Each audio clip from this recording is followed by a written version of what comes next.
నిజామాబాద్ జిల్లాలో ఇటీవల చిరుతను వేటాడిన ముఠాను పోలీసులు అరెస్ట్ చేశారు. వేటగాళ్లు చర్మం, గోర్ల కోసం చిరుతలను వెంటాడినట్లు అధికారులు తెలిపారు.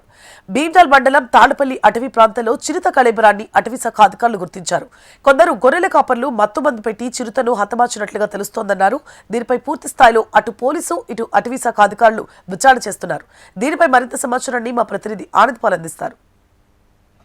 నిజామాబాద్ జిల్లా వ్యాప్తంగా 2 చిరుతలను వేటగాళ్లు చంపడం కలకలం సృష్టించి అందుకు బాధ్యులైన కొందరిని ఫారెస్టు అటు పోలీసు అధికారులు కూడా అదుపులోకి తీసుకొని విచారిస్తూ ఉన్నారు. ప్రస్తుతం అయితే మనం అటవీ ప్రాంతంలో ఉంటాం. ఇదే ప్రాంతంలోనే ఇందల్వాయి తదితర ప్రాంతాల్లో భారీగా ఇక్కడ చిరుతలు ఉన్నాయి. ఆ చిరుతలను వేటాడేందుకు ఇక్కడికి స్మగ్లర్లు కూడా వస్తూ ఉంటారు. అయితే తాజాగా చూసినట్లయితే నిజామాబాద్ పోలీసుల అదుపులో కూడా చిరుత వేటగాళ్లు ఉన్నట్లు సమాచారం. చర్మము, గోర్ల కోసం చిరుతలను వేటాడినట్లు అధికారులు అయితే తెలుపుతూ ఉన్నారు. భీమ్గల్ మండలం తాళ్లపల్లి అటవీ ప్రాంతంలో ఓ చిరుత కళేబరాన్ని కూడా అటవీ శాఖ అధికారులు గుర్తించారు. ఇందల్వాయి రేంజ్ పరిధిలోనూ రామడుగు, లోలం అటవీ ప్రాంతాల్లో ఓ బావిలో మరో చిరుత కళేబరాన్ని కూడా గుర్తించడం జరిగింది. దర్పల్లి భీమ్గల్ వేటగాళ్లను అదుపులోకి తీసుకొని పోలీసులు అయితే విచారణ చేస్తూ ఉన్నారు. అయితే నిజామాబాద్ ఉమ్మడి జిల్లాలో చూసినట్టు దట్టమైన అటవీ ప్రాంతం ఉంది.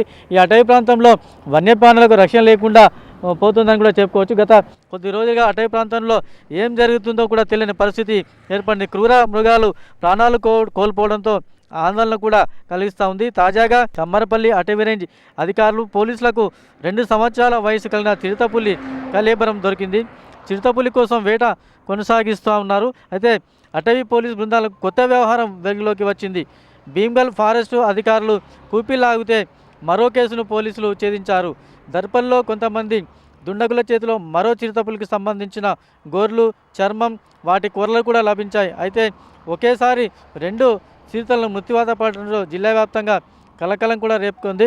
భీమ్గల్ అడవిలో పోలీసులు డాగ్ స్క్వాడ్ జాగిలాలతో పరిశోధన చేసి ఒకరిని అదుపులోకి తీసుకున్నారు. అయితే గొర్రెల కాపరి ఈ విధంగా చేశాడని కూడా అంటూ ఉన్నారు. అయితే చిరుతపులను, పెద్ద పుల్లను వేటాడి వాటి గోళ్ళు, చర్మం సేకరించి కొందరు స్మగ్లర్లు జోరుగా విక్రయాలు చేసి డబ్బులు సంపాదిస్తున్నారని గ్రామాలలో ప్రచారం కూడా జరుగుతోంది.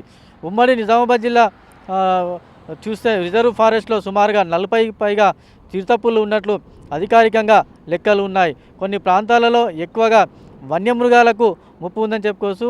అంతేకాకుండా కరెంటు తీగలు ఏర్పాటు చేస్తూ విషం కలిపి అటవీ జంతువులను వేటాడుతున్నారు. గతంలో కూడా లింగంపేట గుట్టురట్టు చేశారు పోలీసులు. ఇప్పుడు భీమ్గల్, దర్పల్లి ఏరియాలలో చిరుతలను చంపినట్లుగా తెలిసింది.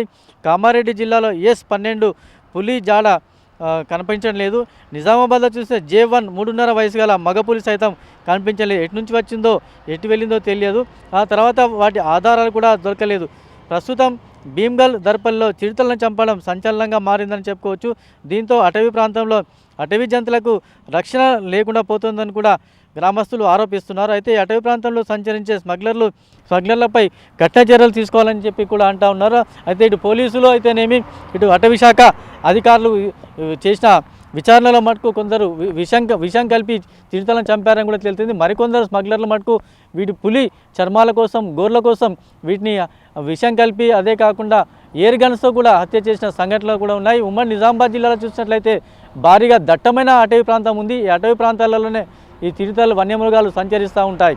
అయితే ఈ 2 ప్రాంతాల్లో ఇటు భీమ్గల్ అయితేనేమి, ఇటు దర్పల్లి తదితర ప్రాంతాలలో 2 చిరుతలను చంపడం కలకలం కూడా రేపింది. దీనిపై పూర్తి స్థాయిలో కూడా ఉన్నతాధికారులు విచారణ కూడా చేస్తూ ఉన్నారు. ఇది ఇక్కడున్న తాజా పరిస్థితి. కెమెరామెన్ కళ్యాణ్తో ఆనంద్ పాల్, HN టీవీ, నిజామాబాద్.